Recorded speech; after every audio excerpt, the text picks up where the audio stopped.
Olá pessoal, eu sou Leandro Manso, professor da Universidade Federal de Juiz de Fora.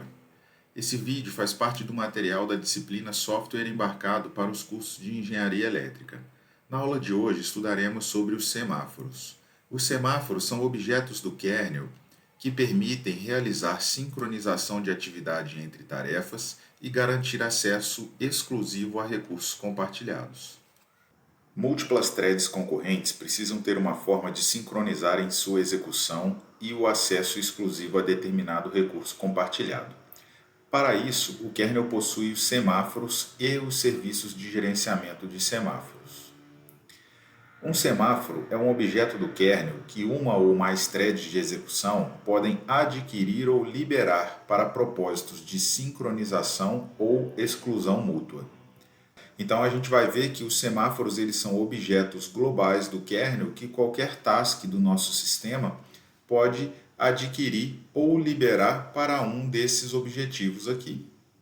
Um semáforo é então como uma chave que permite que uma task que a possua tenha acesso a um determinado recurso ou execute determinada operação.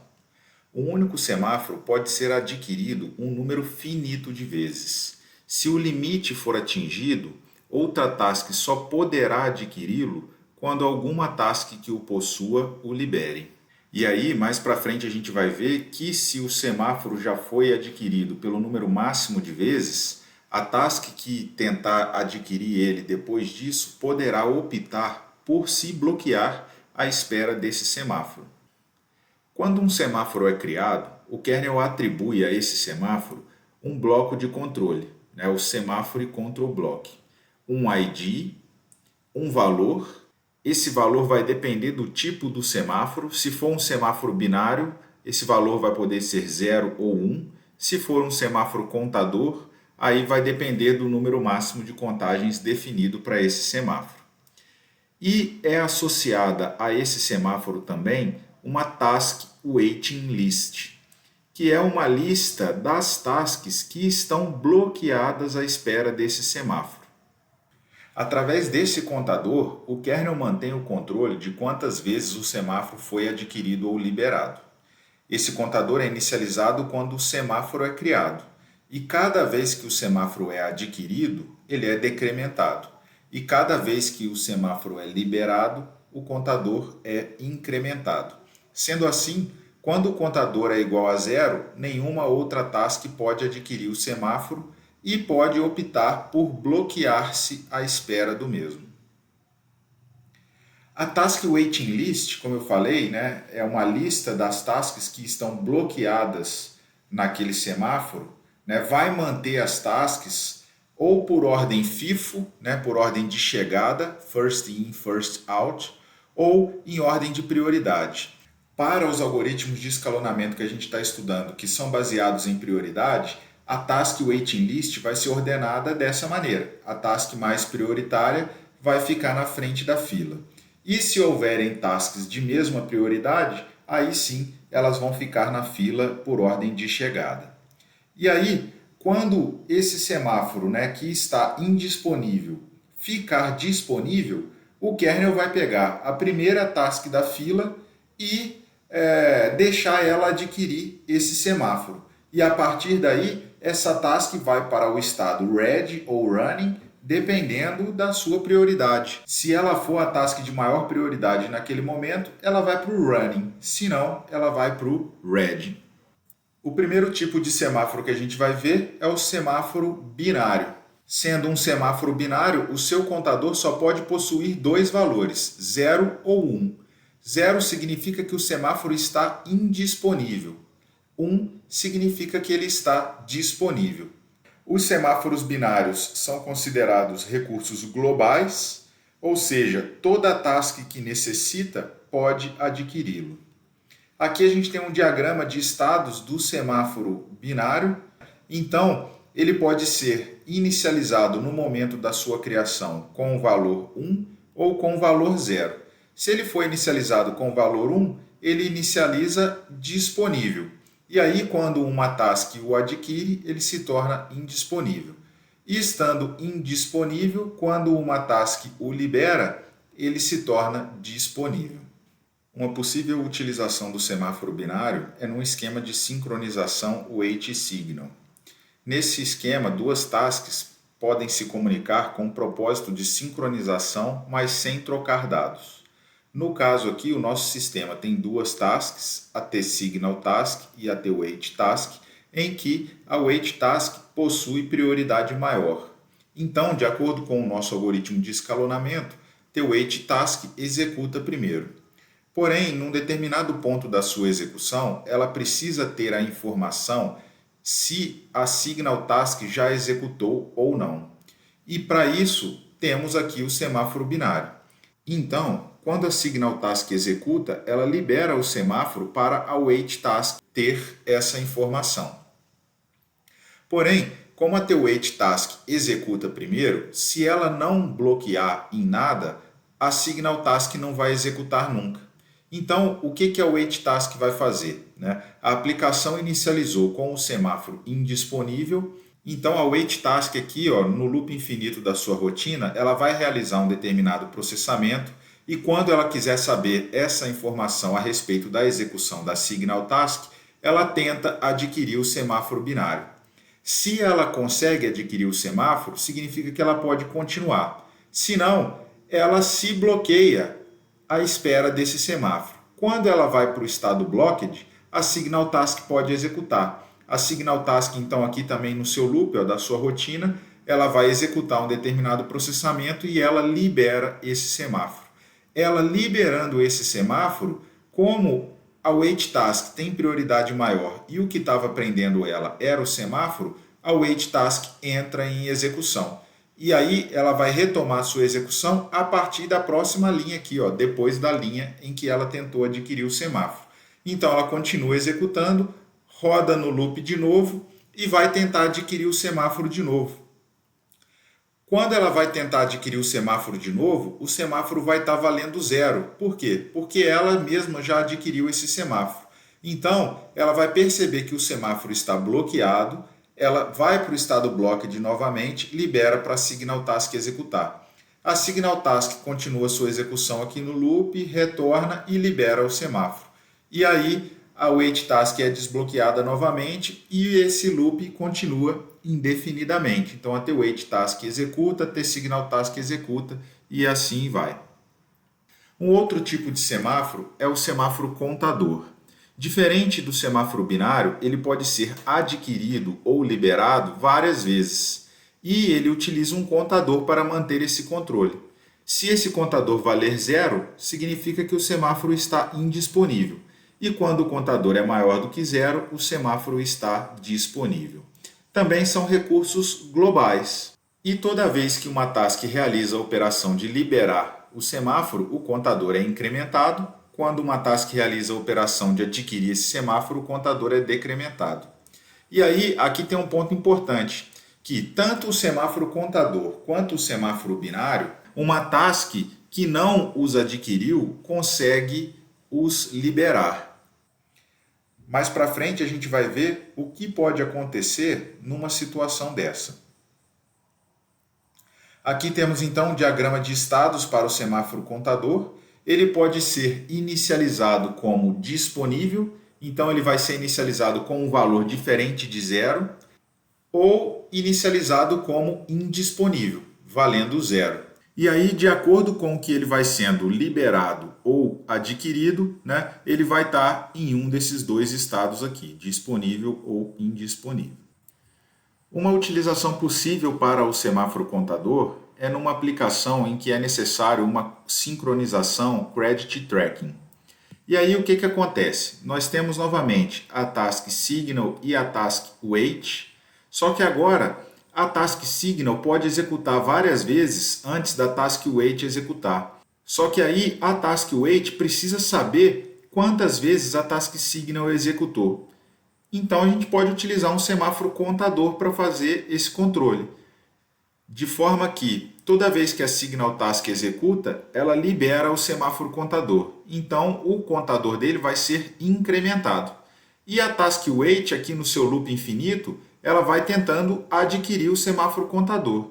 E quantas vezes ela conseguir adquirir esse semáforo, é quantas vezes a Signal Task já executou. Um outro tipo de semáforo, esse agora é um semáforo mais especial, é o mutex. O mutex é um tipo especial de semáforo binário, que possui algumas propriedades, como a posse, o acesso recursivo, segurança para exclusão de tasks e protocolos para evitar problemas inerentes à exclusão mútua. Os estados do mutex são desbloqueado ou bloqueado. Quando ele está desbloqueado, qualquer task pode adquirir esse semáforo. Quando ele está bloqueado, a task que o adquiriu pode liberá-lo.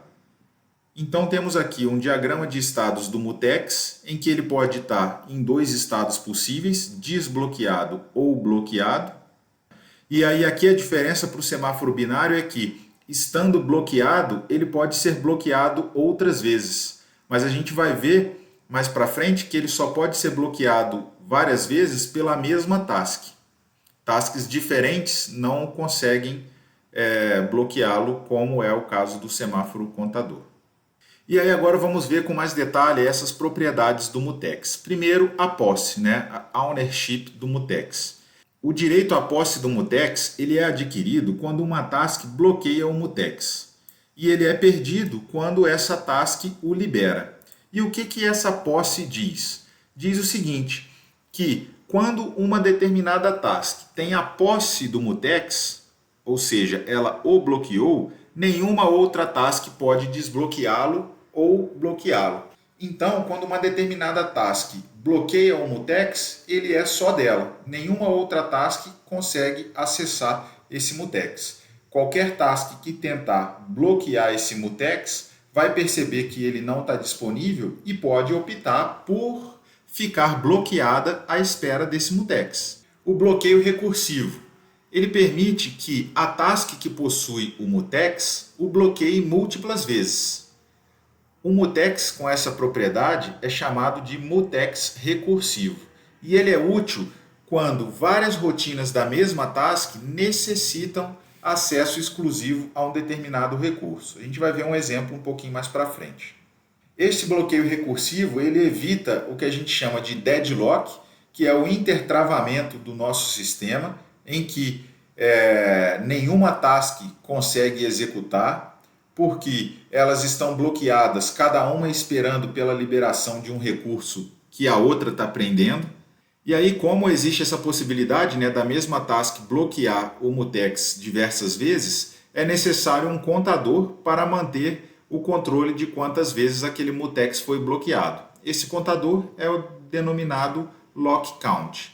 E para liberar o mutex, a task que o bloqueou diversas vezes precisa desbloqueá-lo o mesmo número de vezes. Então, se uma task bloqueou esse mutex 2 vezes, ela precisa liberar ele 2 vezes para que ele fique livre.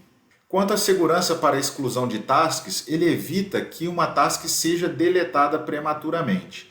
A gente viu que uma task pode criar outras tasks e deletar também outras tasks. Mas a task que possui o mutex não pode ser deletada. O mutex também possui proteção contra a inversão de prioridade. A inversão de prioridade é um problema que acontece em sistemas mal projetados.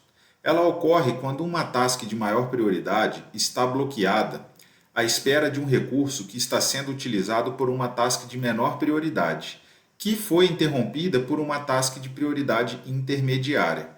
E aí o que acontece? Uma task de prioridade baixa necessita de um recurso bastante importante do sistema e ela consegue adquirir esse recurso porque ninguém estava precisando no momento.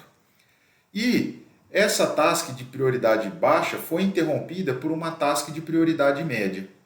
Num determinado momento, a task de prioridade alta foi desbloqueada por um outro evento qualquer e ela necessita desse mesmo recurso, só que ela não vai conseguir utilizar porque eu tenho uma task que está bloqueando esse recurso e que também está impedida de executar. E aí ocorreu a inversão de prioridade. Percebam, eu tenho uma task de prioridade alta que não está conseguindo executar porque uma task de prioridade baixa está segurando esse recurso. Então, é contra esse tipo de situação que a proteção contra a inversão de prioridade vai auxiliar. E aí existem dois protocolos mais comuns. O protocolo da prioridade herdada, que a task que bloqueia o mutex para acessar um determinado recurso, ela vai ter a prioridade elevada para a maior prioridade dentre as tasks que também requisitaram esse mutex. Sendo assim, essa task não será interrompida pela task de prioridade intermediária. E quando ela libera o mutex, a task de maior prioridade poderá bloqueá-lo e acessar aquele determinado recurso. O outro protocolo é o da prioridade teto, em que a task que bloqueia o mutex tem sua prioridade elevada para o maior nível de prioridade do sistema. Ou seja, nenhuma outra task vai poder interromper ela. Então, se ela precisou acessar esse recurso, que é bastante importante, ela vai poder fazer isso sem ser interrompida e logo liberar para as outras tasks. E aí agora vamos ver algumas operações típicas com semáforos. Então eu posso criar ou deletar semáforos. Normalmente, os semáforos eles vão ser criados na inicialização do nosso sistema, mas nada impede que a gente crie esses semáforos durante a execução. Outras operações típicas são adquirir ou liberar esse semáforo, limpar a task waiting list do semáforo através de uma operação flush. Essa operação flush não é implementada em todos os sistemas operacionais de tempo real. Por exemplo, no FreeRTOS ela não existe. E a gente pode também adquirir informações sobre um determinado semáforo. Eu posso, por exemplo, sem tentar bloquear o semáforo, checar se ele está disponível ou não. E aí agora algumas aplicações utilizando semáforos.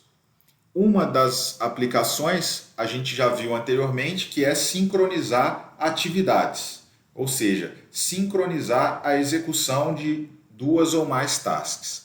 Agora a gente vai ver uma outra utilização do semáforo, que é controlar ou garantir acesso exclusivo a um determinado recurso compartilhado. Esse recurso compartilhado pode ser uma região de memória, uma estrutura de dados, um dispositivo de I/O, por exemplo, pode ser uma porta serial lá do meu microcontrolador. Se eu tenho uma única porta serial para realizar a comunicação e eu tenho mais de uma task que precisa utilizar essa porta serial para enviar informações, eu tenho que garantir que quando uma determinada task está enviando um pacote de dados, ela não será interrompida por uma outra task que também quer utilizar esse recurso. Porque senão, essa informação que eu estou enviando pode ser corrompida. Se for no caso de uma região de memória, essa região de memória também pode ser corrompida. Então, para garantir esse acesso exclusivo ao recurso compartilhado, a gente pode utilizar um semáforo, de tal maneira que, se esse semáforo está disponível, significa que o recurso também está disponível. Agora, se esse semáforo estiver indisponível, significa que esse recurso também está indisponível. Então, podemos utilizar aqui um semáforo binário. Então, eu tenho duas tasks que vão tentar acessar esse recurso e antes de fazer a utilização dele, elas precisam adquirir o semáforo. Então, o código da task fica assim, ó. Antes do acesso ao recurso compartilhado, ela tem que tentar adquirir esse semáforo. Se ela consegue, ela pode prosseguir e acessar. Se ela não consegue, ou seja, se o semáforo está indisponível, ela pode optar por se bloquear à espera dessa disponibilidade. O semáforo binário ele pode ser utilizado para aplicações desse tipo, porém ele não é o semáforo mais indicado, porque qualquer task do sistema pode o liberar, mesmo que não seja a task que o adquiriu. Então, por exemplo, a task 1 conseguiu adquirir o semáforo e está acessando esse determinado recurso. A task 2 de prioridade maior foi lá, interrompeu a execução da task 1, tentou adquirir o semáforo. Não conseguiu, porque a task 1 já tinha adquirido ele. Mas uma outra task do nosso sistema, que não tem nada a ver com essa parte aqui, pode ter liberado esse semáforo. E aí o que acontece? A task 2 de prioridade maior vai ser desbloqueada e vai interromper a execução da task 1, corrompendo aqui o nosso recurso. Tá? Então, por isso que o semáforo binário ele pode ser utilizado, mas ele não é o semáforo mais indicado. E aí, então, para garantir que esse problema não ocorra, a gente deve utilizar um mutex. Por quê? O mutex tem a propriedade da posse. Se a task 1 bloqueou o mutex para acessar aquele determinado recurso, só ela vai poder liberar. Nenhuma outra task do nosso sistema vai interferir durante essa utilização. Uma outra aplicação utilizando o semáforo é a sincronização para acesso recursivo a um recurso compartilhado. Essa situação pode acontecer se uma determinada task possui mais de uma rotina que necessita utilizar o mesmo recurso. Se um semáforo binário for utilizado nessa situação, a task vai bloquear e causar um deadlock. Por quê? Se ela adquirir um semáforo binário uma vez, o contador dele vai para zero. Quando ela mesmo tentar adquirir de novo, ela não consegue. E ela vai para o blocked num semáforo que ela mesmo está bloqueando. Então ela nunca mais vai sair de lá. Para resolver esse problema, então, a gente deve utilizar um mutex recursivo. Então, a task que quer acessar o recurso, ela pode bloquear o mutex. Se ela chama uma subrotina A, que também precisa acessar esse recurso, essa subrotina A consegue bloquear o mutex, porque ela faz parte dessa task e essa task tem a posse do mutex. Se essa rotina A chama uma rotina B, ela também consegue bloquear o mutex. Lembrando que, para liberar esse mutex e, consequentemente, o recurso, essa task precisa desbloquear o mutex o mesmo número de vezes que ela o bloqueou. Então aqui a gente tem um exemplo do código. A task adquire o mutex e ela pode fazer acesso a esse recurso. Se ela chama a rotina A, essa rotina A também pode adquirir o mutex e aí ela pode acessar esse recurso. Se ela chama a rotina B também pode bloquear esse mutex e acessar o recurso. E aí a rotina B tem que liberar o mutex, retornar para a rotina A. A rotina A também tem que liberar o mutex, retorna para o código principal da task e essa task também tem que liberar o mutex. Então, se o mutex foi adquirido uma, duas, três vezes, ele tem que ser liberado uma, duas, três vezes. Uma outra aplicação é a sincronização para acesso exclusivo a múltiplas instâncias de um recurso compartilhado. Então, por exemplo, eu tenho duas regiões de memória equivalentes, ou eu tenho duas portas de comunicação idênticas, e aí diversas tasks vão precisar ter acesso exclusivo a uma ou a outra dessas instâncias. Para isso, a gente pode utilizar um semáforo contador. E aí, o valor do contador do semáforo indica quantas instâncias desse recurso estão disponíveis. Então, no nosso caso aqui, que temos duas instâncias, quando o contador vale 2, a gente tem as duas instâncias disponíveis. Quando ele vale 1, a gente tem apenas uma. É claro que só o contador não resolve esse problema, porque, por exemplo, se eu tenho uma instância do recurso disponível, eu preciso saber qual delas é. Então, eu ainda tenho que ter aqui alguma outra informação, alguma variável para poder informar qual das instâncias está disponível. Uma outra solução para esse mesmo problema é utilizar um mutex para cada uma das instâncias do recurso. E aí, o que acontece? Quando a task vai tentar adquirir o primeiro mutex, ela não pode optar por se bloquear. Porque se esse mutex já estiver bloqueado, a task não vai ter a possibilidade de testar o segundo mutex. Então, a gente também tem que saber dessa situação na hora de realizar esse projeto. Mais para frente no curso, a gente ainda vai ver outros exemplos de sincronização, de acesso exclusivo a recurso compartilhado, e isso aí vai ficando cada vez mais claro. Então, pessoal, a gente termina a aula de hoje por aqui. Até mais!